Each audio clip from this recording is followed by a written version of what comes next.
Bismillah. Bismillahirrahman. Rahman şəklində oxuyacağıq. Sonra Bismillahirrahmani dedikdə ra hərfi burada təxfim oxunacaq. Yəni qalın şəkildə oxunacaq və hənin üstündə ani məqamda tormuzlanma edilib və boğaz hərfi olduğuna görə bunu boğazımıza salırıq və hə hərfinin məxrəcini deyirik. Ondan sonra mimin üstündə gördüyünüz kimi nə var? Mədd işarəsi var.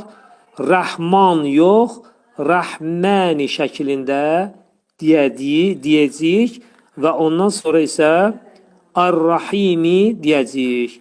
Bir də mən sizlərə ərz edirəm.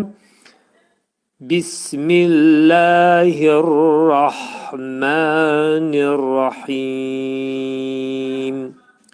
Mimi vəqf eləyəndə demək mimdən sonra gələn kəsrəni atırıq və mimin üstündə sükun peyda olur. Mim hərfində nə edirik? İzhar eləyirik. Əgər mim hərfi eşidilməsə oxucular tərəfindən onda bu olur qəlqələ hərfi nədir? Olacaqdır. İndi bir daha mən Bismillahını təkrarlayıram və mim hərfinin tələffüzünə indi xüsusi fikir verin.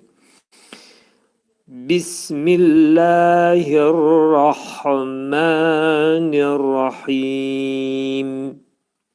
Rahim. Rahim. Mim demək nə edirik? Mim hərfini demək ağız yumulur və mim hərfi buna deyirlər şəfəvi, dodaq hərfi olur.